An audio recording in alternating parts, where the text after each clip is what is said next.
자, 우리가 교회를 다닐 때 당연히 예수님 중심으로 모든 것을 하게 되지만 직분자로서의 목표도 굉장히 중요하다고 생각을 합니다. 그냥 나는 적당히 믿고 구원받아야지, 이런 생각보다는 하나님의 훌륭한 일꾼으로 풍성한 은혜를 누리고 살아야지, 이런 생각을 가질 필요가 있다고 생각이 됩니다. 저는 성도분들에게 반드시 장로 같은 직분을 목표로 하고 살라고 말씀드리고 싶어요. 사실 요즘에 일부 잘못된 모습들 때문에 장로라는 직분이 무슨 돈 있고 남들보다 권력이 있는 직책, 그런 거로만 묘사가 되는데, 오늘 말씀에도 나와 있지만 장로라는 직책은 기본적으로 하나님의 양 무리를 치는 자들입니다. 물론 초대교회 때의 장로와 지금의 장로는 사뭇 다를 수 있어요. 초대교회 때의 장로는 지금의 목회자와 비슷한 역할을 많이 했습니다. 그래서 베드로도 오늘 말씀 보면 예수님의 수제자임에도 1절에서 함께 장로된 자요라고 말을 하죠. 물불 안 가리고 장로라는 직분을 나는 꼭 따겠다, 이런 생각을 하시라는 게 아니라 장로라는 직분을 추천받을 만한 성품과 성격적인 요소를 갖추는 사람이 되겠다, 그런 생각을 하시라는 거예요. 간혹 직분자를 세울 때 목사님, 저 사람 돈 많아요, 저 사람 권력 높아요, 이런 식의 말씀을 하는 분들이 계세요. 근데 그런 직분자를 세우면 교회 재정팀이나 행사팀은 기뻐할지 몰라도 하나님은 기뻐하지 않으세요. 목사님, 저 사람 정말 기도의 사람이에요. 목사님, 저 권사님 정말 겸손한 분이에요. 목사님, 저분 정말 위로의 사람이에요. 하나님이 기뻐하시는 직분자의 성품은 그런 것일 겁니다. 우리 2절에 보면 양무리를 치되 억지로 하지 말아라, 자원함으로 더러운 이득을 위해 하지 말아라 라고 경고를 합니다. 자원함이 없는 봉사는 자유가 없는 봉사인 거예요. 누가 강제하지 않는다고 자유롭지 않은 게 아니라 봉사하는 사람이 자원한 게 아니면 그건 자유가 없는 봉사인 거죠. 자유가 없는 봉사는 늘 부족합니다. 뭐가 부족하냐? 사랑이 부족해요. 돈이 넘치고 사람이 넘치고 막 행사 프로그램이 넘쳐도 사랑이 부족해요. 사랑의 전제는 자유거든요. 하나님의 일을 택하는 자유, 온전한 헌신을 택하는 자유. 다윗도 시편 51편에서 자원하는 심령을 구하잖아요. 자유함. 자원함에 근거한 사랑의 봉사를 이어나가면 어떤 일이 생기느냐? 3절과 같이 양무리의 본이 될 수 있어요. 다시 말해서 성도들이 따라야 할 신앙적 모범의 모습이 될 수 있다는 것이죠. 여러분들의 교회도 생각해보면 그렇잖아요. 내가 세상 문제, 물질과 육체적인 문제, 이런 거 다 들고서 목사님과 장로님들을 만났어요. 근데 그분들과 얘기를 하면 어느새 하나님의 은혜, 하나님의 사랑, 이런 것만 담게 돼요. 그러면 우리가 나도 저분들처럼 저런 신앙의 삶의 자세, 저런 자세를 가져야 하는 거구나, 이런 생각이 바로 들게 되잖아요. 그분들은 오늘 말씀처럼 양무리의 본이 된 목사님과 장로님이신 거죠. 근데 만약 내가 목사님, 장로님에게 신앙 상담을 하러 갔는데 얘기가 딱 끝나고 나니까 남는 게 어디 부동산 얘기, 교회의 재정 얘기, 교회의 정치 얘기, 이런 것만 남으면 정말 양무리의 본이 된 것과는 정반대의 모습을 보이게 되는 것이죠. 목회자는 당연하고요. 장로라는 직분도 한 번 더 말씀드리지만 정말 존경받는 직분입니다. 누구에게나 하나님 나라를 보일 수 있고 누구에게나 예수님을 나의 삶으로 보일 수 있는 존재가 장로 직분이에요. 목회자 이하 직분자들이 그런 모습을 보인다면 오늘 5절, 6절에 묘사된 젊은이들의 겸손과 순종은 자연스럽게 열매를 맺는 것이겠죠. 자, 우리 이어서 말씀을 보면 대망의 7절, 8절, 9절입니다. 아마 어느 정도 교회를 다니신 분들 중에 이 7절, 8절, 9절에 관한 내용을 안 들어본 분은 없으실 거예요. 7절, 너희 염려를 다 주께 맡기라. 헬라어 원어로는 주께 던지다 라는 뜻이에요. 내가 다스리고 내가 이기는 게 아니라 던지라는 겁니다. 염려의 헬라어 어원을 살펴보면 마음이 여러 갈래로 나뉜다는 뜻을 갖습니다. 하나님이 주인이신 마음에 다른 것들이 들어오는 것이죠. 그래서 염려가 생기면 교회와 일상도 나뉘어져요. 말씀과 생활도 나뉘어집니다. 교회에서는 잠시 은혜 받지만 교회를 나오면 은혜가 언제 그랬냐는 듯이 사라져버려요. 물론 인간의 연약함으로 놀라거나 걱정하는 거, 이런 거를 다 부정하는 건 아니에요. 하지만 우리가 잘 알죠? 내가 뭔가를 대비하기 위해서 걱정하고 준비하는 건지, 아니면 염려가 내 마음에 자리를 잡은 건지. 루터가 한 비유처럼 내 머리 위로 새가 날아가고 내 머리 위에 순간 새가 앉아버리는 건 막을 수 없어요. 근데 그 새가 내 머리 위에 둥지를 트는 건 우리가 막을 수 있는 것이죠. 내 마음에 염려가 둥지를 틀면요, 그건 하나님과의 관계, 내 신앙에 문제가 생겼다는 뜻이에요.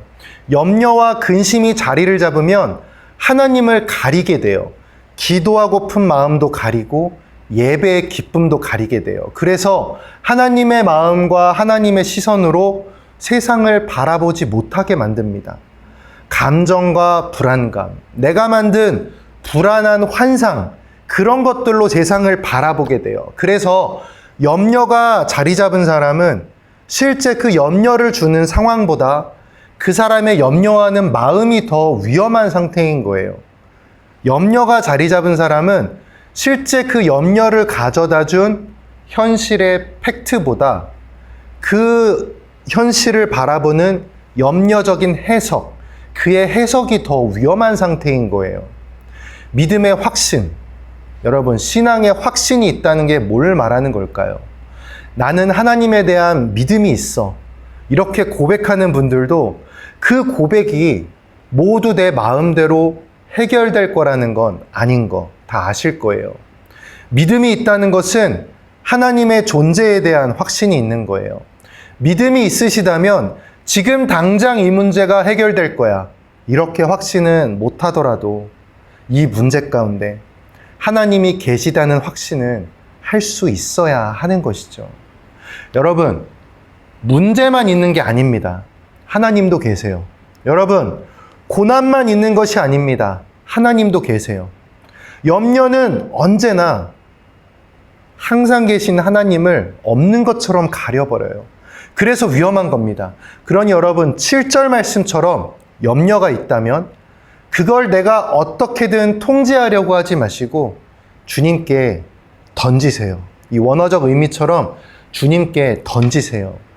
우리를 돌보시는 주님을 믿고 그 염려를 주님께 던지십시오. 문제의 해결은 주님이 가장 좋은 방법으로 이끌어 주실 거예요. 하지만 그 시작은 반드시 염려를 먼저 처리하는 거예요. 내 마음속에 하나님에 대한 열망을 가리는 걱정과 염려가 자리를 잡았다면 기도하시면서 주님께 던져버리시기를 바라겠습니다. 성경이 약속한 거예요. 여러분이 모든 염려는 물러갈지어다, 이렇게 선포하실 때 여러분을 안고 있는 모든 염려가 물러나게 될 줄 믿습니다. 근데 한 번 더 말씀드리지만 염려가 물러가는 건 해결이 되고 완성되는 게 아니라 완성과 해결의 시작인 거예요. 그러니까 내가 선포했는데 왜 문제가 그대로 있어요? 마법처럼 문제가 해결돼야죠. 이런 마귀의 속삭임에 빠지지 마시고 하나님의 일하심이 이제 염려가 거쳐지고 시작될 거다, 이렇게 믿으시길 바라겠습니다. 우리 방금 말했듯 우리가 선포하고 말씀을 받는 과정에서도 오늘 말씀 8절처럼 악한 대적 마귀가 삼킬 자를 찾아 돌아다닙니다. 아주 부지런해요. 마귀는 굉장히 부지런합니다. 그래서 어디든 찾아가요.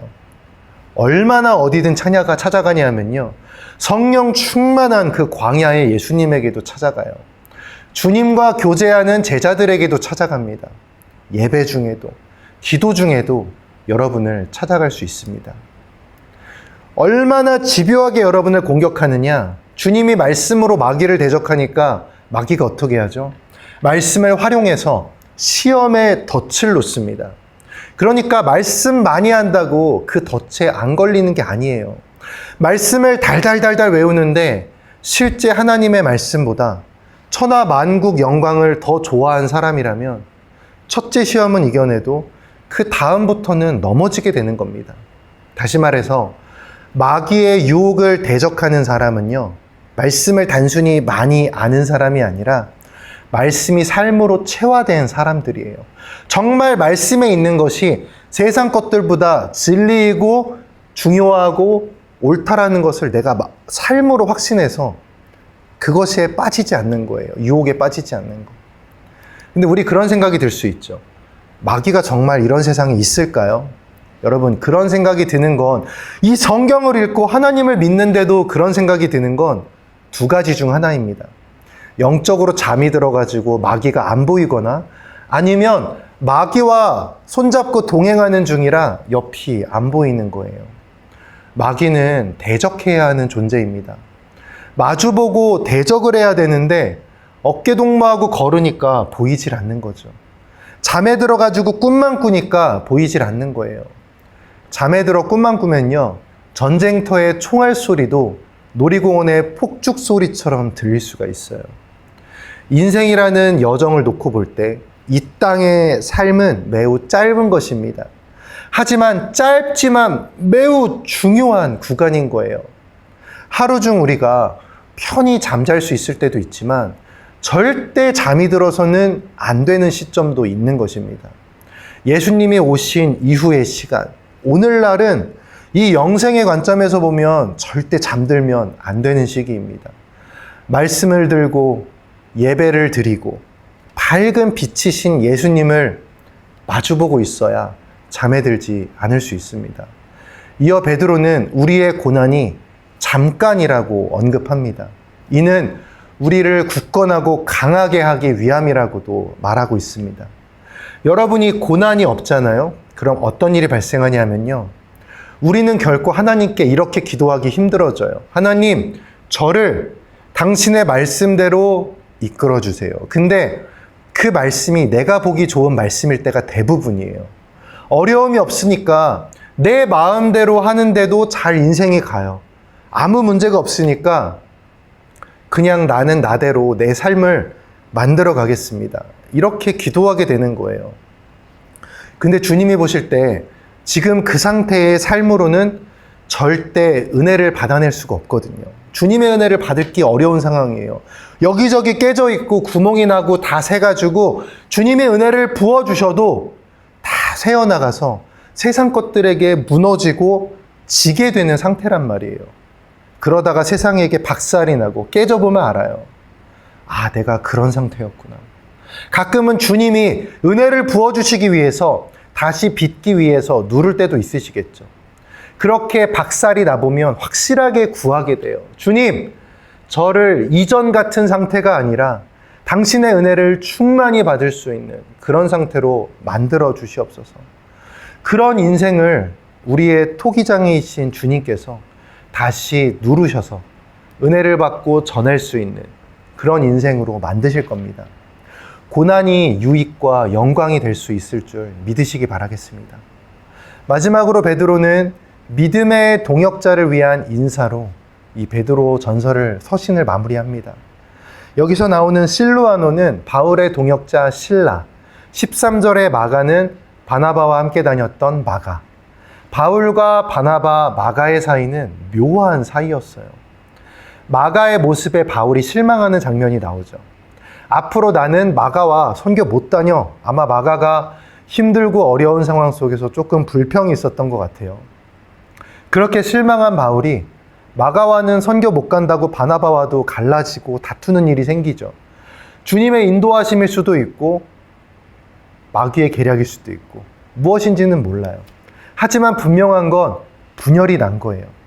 근데 바울이 이렇게 변화가 돼요. 처음에는 나는 마가랑 같이 못 간다라고 말을 하는데 그 다음 다른 서신에서는 마가는 나의 동역자다. 그리고 마지막쯤 서신에서는 마가가 내게 꼭 필요한 사람이다. 이렇게 고백이 바뀌게 됩니다. 마가는 베드로와 굉장히 가깝게 다닌 것으로 알려져 있죠. 아마 바울과 마가의 관계가 변화된 데에는 베드로의 역할이 컸을 겁니다.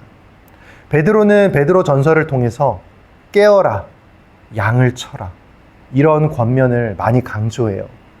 근데 그것들 모두 자신이 넘어져 본 경험에서 하는 말이에요.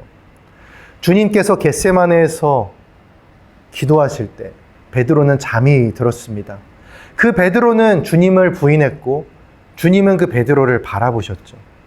주님이 부활하신 후에 베드로는 고향으로 돌아가 지냈는데 주님이 거기를 찾아오시죠. 그리고 말씀하십니다.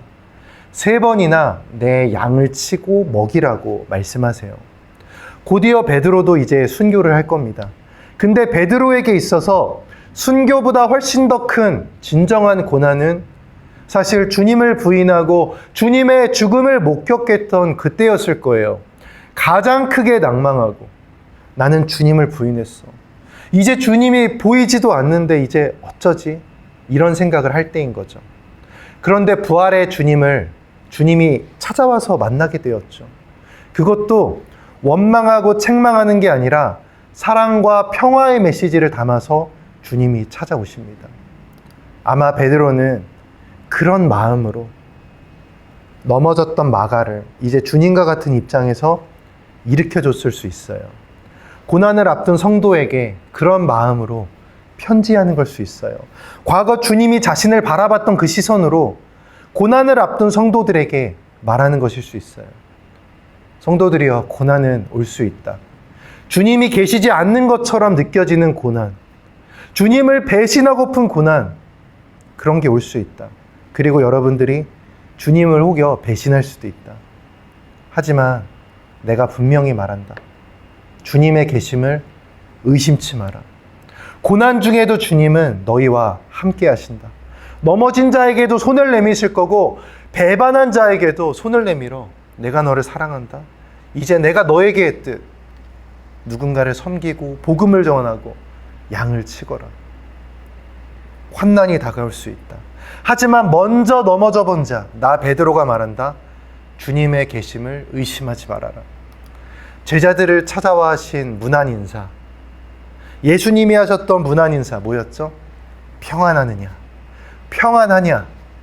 그 말을 베드로도 이제 제자들에게, 자신이 돌봐야 할 주님의 사람들에게 똑같이 인사하는 겁니다. 마지막 절, 그리스도 안에 있는 너희 모든 이에게 평강이 있을지어다.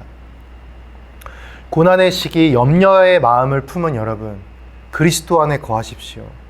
오늘 하루 어떤 일이 있을지 모르고 저에게도 어제 저녁부터 여러 가지 일이 있었습니다. 근데 여러분, 고난 중에 괴로워할 수 있고 막 부정적인 생각이 들 수도 있고 그럴 수도 있지만 주님의 마지막 인사처럼 평강이 있을 것입니다. 고난이 지나가서가 아니라 그리스도와 함께 있어서 평안한 것입니다. 저 또한 주님의 종으로서 여러분에게 권면드립니다. 어떠한 일이 있어도 그리스도 안에 거하십시오. 그리스도께서, 그리스도가 주실 수 있는, 오직 예수님만이 허락하실 수 있는 평안을 여러분에게 주실 것입니다. 설교를 들어주셔서 감사드립니다. 베드로 후서 말씀으로, 그리고 이어서 히브리서와 야고보서 말씀으로 말씀을 이어갈 것입니다. 여러분, 말씀을 떠나지 마시고 항상 주님 안에서 함께 하시기를, 그리스도와 함께하는 평안을 고난 중에도 누리시기를 간절히 바라겠습니다. 이상 말씀 마치도록 하겠습니다.